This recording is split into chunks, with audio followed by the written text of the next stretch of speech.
साल था 1942। द्वितीय विश्व युद्ध अपने निर्णायक मोड़ पर खड़ा था।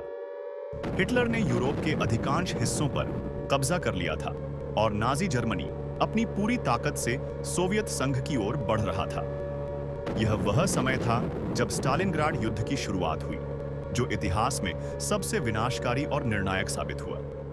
यह कहानी है बैटल ऑफ स्टालिनग्राड की।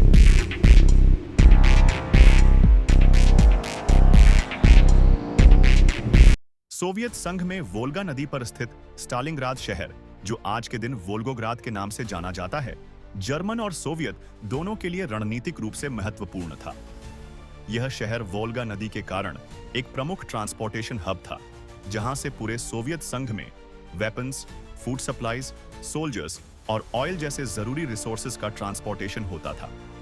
अगर जर्मन स्टालिनग्राड पर कब्जा कर लेते तो पूरे सोवियत संघ के सप्लाई चेन पर असर पड़ता। खासकर काकेशस क्षेत्र से जो जरूरी रिसोर्सेज जैसे तेल, हथियार और अन्य सामान का ट्रांसपोर्टेशन हो रहा था, वह रुक जाता। स्टालिन के लिए इस शहर को खोना मतलब सोवियत संघ की हार की शुरुआत थी, जो वह किसी भी हाल में नहीं होने देना चाहता था।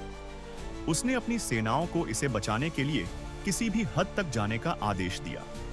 सोवियत सेना ने जनरल वासिली चुइकोव के नेतृत्व में कड़ी रणनीति अपनाई और शहर की रक्षा में जुट गई।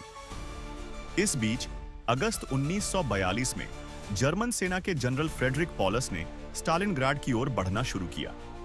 हिटलर का उद्देश्य स्पष्ट था, पहले स्टालिनग्राद पर कब्जा करो, फिर काकेशस क्षेत्र में घुसकर तेल जैसे महत्वपूर्ण संसाधनों पर नियंत्रण करो। शुरुआत में जर्मन सेना ने सोवियत आर्मी को भेदने में कुछ सफलता हासिल की, लेकिन जैसे जैसे वे स्टालिनग्राड शहर में घुसने लगे, सोवियत सेना की तरफ से उन्हें कड़ा मुकाबला करना पड़ा।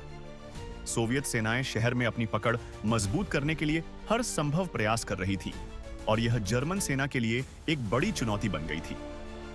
लड़ाई के शुरुआती दिनों में जर्मन हवाई हमलों ने शहर को बुरी तरह से नष्ट कर दिया और स्टालिनग्राद, जो पहले एक समृद्ध औद्योगिक क्षेत्र था, अब खंडहरों में तब्दील हो चुका था। फिर भी जनरल वासिली चुइकोव के नेतृत्व में सोवियत सेना ने अपनी जमीन बचाने के लिए कड़ी मेहनत जारी रखी। जब मौसम सर्दियों में बदलने लगा, तब हालात और भी कठिन हो गए। तापमान -40 डिग्री सेल्सियस तक गिर गया, जिसके लिए दोनों देशों की सेना तैयार नहीं थी। सैनिकों के पास उचित कपड़े नहीं थे, खाना बहुत कम था और मेडिकल सहायता भी बड़ी मुश्किल से उपलब्ध हो रही थी। इस कड़ाके की ठंड में जर्मन सेना को सबसे बड़ी मुश्किल का सामना करना पड़ा। हिटलर ने इस जानलेवा ठंडे मौसम की कठोरता को नजरअंदाज करते हुए यह मान लिया कि युद्ध जल्दी खत्म हो जाएगा। जर्मन सैनिक बिना गर्म कपड़ों और जरूरी सामान के आगे बढ़ गए। दूसरी तरफ सोवियत सेना ने सर्दियों के लिए पहले ही पूरी तैयारी कर रखी थी।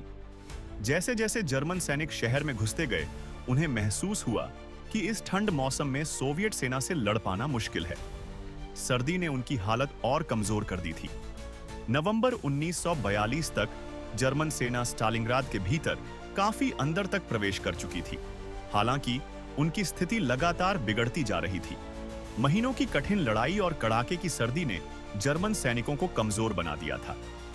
दूसरी ओर सोवियत सेना ने इस स्थिति को एक रणनीतिक अवसर के रूप में देखा। इस संकट के बीच सोवियत सेना ने अपने कुशलतम सैन्य कमांडरों में से एक जनरल जॉर्जी झुकोव को एक निर्णायक योजना बनाने का जिम्मा सौंपा। झुकोव ने ऑपरेशन यूरेंस की योजना बनाई, जो एक कठोर जवाबी हमला था। उद्देश्य न केवल जर्मन सेना को पीछे धकेलना था, बल्कि उन्हें चारों ओर से घेरकर पूरी तरह खत्म करना भी था। ऑपरेशन यूरेनस की शुरुआत जोरदार हमले के साथ हुई, जिसमें सोवियत सेना ने जर्मन सेना को घेरने के लिए अपनी सेना के दो बड़े हिस्सों को उत्तर और दक्षिण से आगे बढ़ाया। इस रणनीति ने जर्मन सेना को पूरी तरह चौंका दिया। कुछ ही समय में जर्मन सैनिकों को सोवियत सेना ने चारों तरफ से घेर लिया। जर्मन सेना, जो एक जीत की उम्मीद में आई थी, खुद को स्टालिनग्राड के अंदर फंसा हुआ पा रही थी, चारों ओर से सोवियत सेना से घिरी हुई। दूसरी तरफ सोवियत सेना ने अपनी तैयारियों का पूरा फायदा उठाया और हर दिशा से दबाव बनाए रखा। जनवरी 1943 तक महीनों की भयंकर लड़ाई के बाद जनरल पॉलस ने महसूस किया कि अब लड़ाई का कोई मतलब नहीं बचा। उनकी सेना भुखमरी, कड़ाके की सर्दी और सोवियत घेराबंदी से कमजोर हो चुकी थी।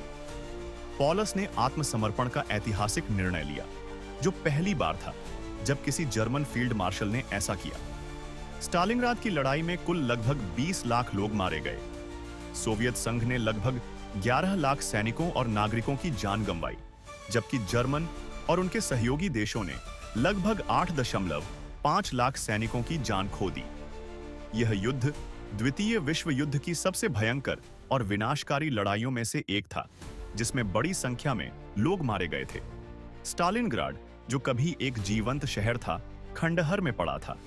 फिर भी विनाश के बावजूद सोवियत जीत ने द्वितीय विश्व युद्ध में एक महत्वपूर्ण मोड़ लिया। स्टालिनग्राड की लड़ाई ने नाजी जर्मनी के अंत की शुरुआत का संकेत दिया। स्टालिनग्राड की लड़ाई न केवल अपनी भीषण तबाही के लिए, बल्कि वहां के सैनिकों द्वारा दिखाए गए साहस और संघर्ष के लिए भी जानी जाती है।